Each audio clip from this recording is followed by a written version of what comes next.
Just one day before its release, Frontier delayed the Type 11 Prospector, the brand new spaceship. Frontier's reasoning: they want to increase performance of the ship before it's actually sold. And all of this based on the content creator feedback. So yeah, this tells us something about both Frontier as well as their expectations and plans for Elite Dangerous. This is something I want to talk about. It's very important here because yeah, I think it does tell us something about the future direction of the game overall. Why do I think that? Well, it's actually given us some insight on what Frontier want from these new ships. Very clearly, this is their new business model for Elite Dangerous, and from what people are discussing online, this has been a very effective business model for the game indeed. But this all comes with one very big caveat. Selling ships only works if the ships themselves are actually worth buying. And for this, there's a bunch of different options you actually have. There's a few different things, a few different key features that you need to give these ships in order to give them value. Some of these are listed on the screen right here. They're making the ships visually distinct, giving the ships an enhanced feature. In this case, all paid-for ships have a Super Cruise overcharge feature that is significantly better than the vanilla ships version. The third option is to give these new ships a unique selling point. And that leads me into the point I want to make in this video. There's very much a concern here for potential power creep in the future, and that this just may cause a problem with the game. Not because power creep in and of itself is inherently problematic, but when a power creep happens in isolation without gameplay changes, then just maybe it can be a problem. That's something I want to talk about further into this video. Also want to point out that this isn't a criticism of selling ships, because I do feel that selling ships in Elite Dangerous has certainly helped the game. It's very beneficial, and we can see the testament to that due to the sheer abundance of updates and general changes to the game and improvements that we've seen over the course of this year alone. Ultimately, more ships is always better. But let's get back to the evolution of ship sales in Elite, where it started, where it's going. So over time, Frontier have slowly progressed through that list. The first paid-for ship, the Python Mark II, was a subtly visual upgrade over the original Python, but it also had a way better Super Cruise overcharge feature, as well as, of course, a few other minor buffs. But overall, it wasn't a major change over the Python Mark I, it was just a slightly better version. The second ship, the Mandalay, was an obvious visual change to Elite.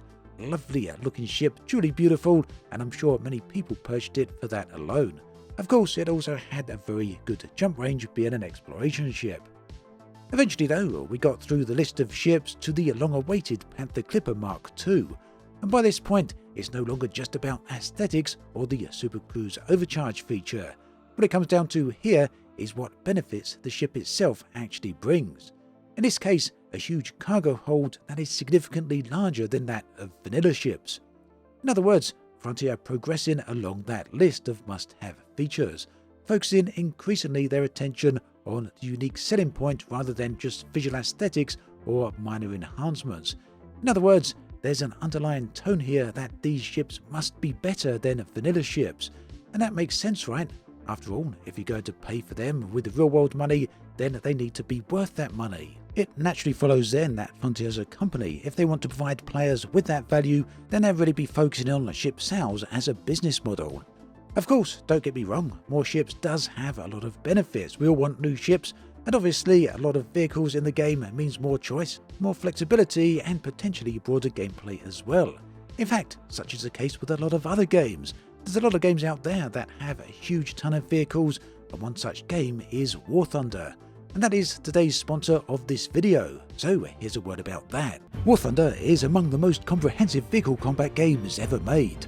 Free on PC, PlayStation, Xbox and mobile. Command over 2,500 tanks, planes, helis and ships across 10 nations with realistic graphics, sound and PvP battles alongside over 95 million players. Its detailed damage model shows components getting hit, and the X-ray kill cam reveals exactly what destroyed a vehicle. There's all new mobile versions too, with intuitive controls and big multiplayer battles. Play War Thunder for free now using my links in the pinned comment or the video description. New returning players on PC and consoles who haven't played in at least 6 months get a massive bonus pack, multiple premium vehicles, the exclusive vehicle decorator, Eagle of Valor, 100,000 Silver Lions and 7 days of premium account. Available for a limited time only. And that very nicely brings us to the Type 11 Prospector, a dedicated mining ship.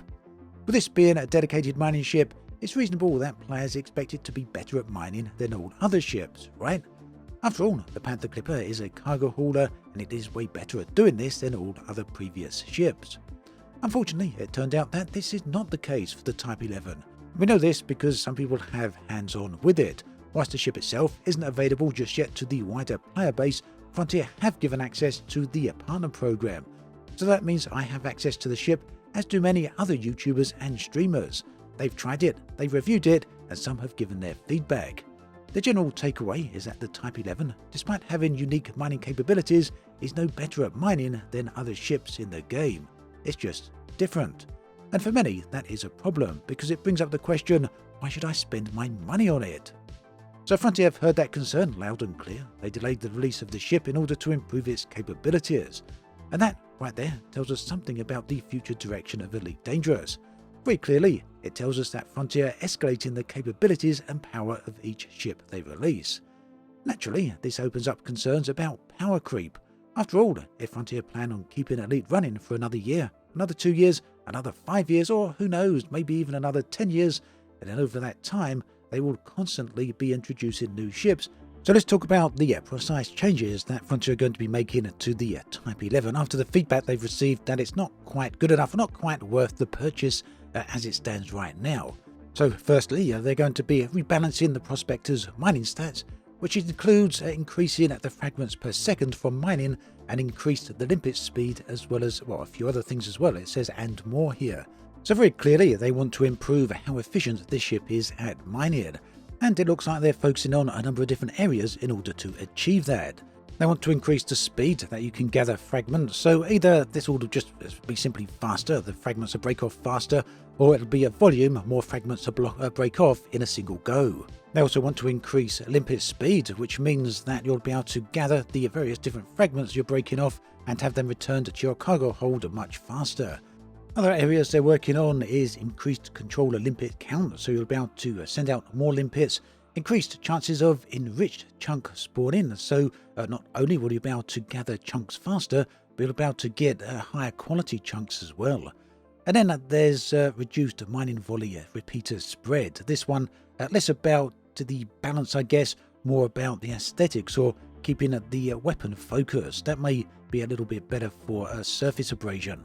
Frontier then are working a very fine line here because they're obviously not too keen on making this ship immensely overpowered when it comes to mining, but at the same time they clearly want it to be much more powerful than mining ships or mining functionality that already exists within the game. And this is where we come to concerns of power creep, and we'll talk about this in just a moment, but first I just want to get to the other areas that they're going to improve over this downtime, over this delay. So it's not all just about efficiency or the speed of the ship, there's also some other areas they want to improve. They say minor visual change to the Prospector, including the removal of a flashing light reflecting in the cockpit whilst firing the mining volley repeater. So this one is actually a very good change. This is likely a safety issue because obviously flashing lights can cause problems for some people. So yeah, this on its own would be worthy of a delay just to make sure that's correct before it actually goes out. Another area, audio rebalancing for audio distribution of the Prospector's mining laser. I think from what I've heard, this is because the audio comes from one side, out of one speaker, due to the proximity of the mining laser being placed to the side of the cockpit. Also some tweaks here to the Prospector's flight model, and some additional fixes as well, which they're not touching on just yet. So the bulk of the issue here, the bulk of the change is obviously because of refining and improving the ship. And that's really the crux of this video, the concern I want to raise here. Not really, I don't want to focus on the pay to win subject because that's been done to death, but I do want to talk about power creep. For example, if Frontier are going to continuously release ships throughout the year, maybe 3 ships or 4 ships per year, then eventually, sooner or later, they're going to be cycling back to another mining ship at some point in the future because after all, they can focus on a combat ship, and then they can focus on an exploration ship again, perhaps, and eventually you're going to get all the way through the various different game loops and you'll be back to mining again, and will have faced the same quandary. What makes that new ship, that new mining ship, worthwhile as a purchase over the Type 11 that you already own? Of course, it's got to be better. Now, that's not necessarily a problem in and of itself, because most online games, most live service titles, most MMOs, all of these tend to have the same power creep issues. It can be a problem with some games, less of a problem with others, and generally it's less of a problem when the broader game also adapts over time, when new gameplay mechanics and all the rest of it are actually brought in. If the game expands, then power creep of vessels, of weapons, of vehicles, whatever, actually it matters less. But if Elite Dangerous goes down the route of not really changing its fundamental core gameplay loops, then power creep could indeed become a bit of a problem over time. Let me know what you think about all of this in the comments section below, because I'm definitely interested in hearing what others think about all of this. So that's pretty much everything we know about the Type 11, what's coming change-wise and what improvements are going to be there as well. But that's not the only thing that's releasing alongside the Type 11. There's also going to be an update that has been delayed alongside the ship. That will also be arriving at the same time as the Type 11. So some of the other changes and improvements that come in with the game, we're going to have a bit of a talk about these right now. These aren't major changes for the game, but they are some pretty big changes in the sense that they can quite simply change the way the game plays. One of these will be on the organic sampler. That is the scanner you use when running around on foot in Odyssey when you're scanning the various different plants and other different things you find down on the planets. Currently, the scanning range for this is 75 meters. Frontier here, in the information that they send out for the partner program, said that they're planning on increasing this all the way up to 750 meters. Although that said, I have seen elsewhere that Frontier have clarified that it's not actually set in stone that it will be going all the way up to 750 meters. This will be balanced and could end up at a different figure, maybe 400, maybe 500, maybe something else entirely different. Either way, they are definitely planning on increasing the range by quite a significant amount.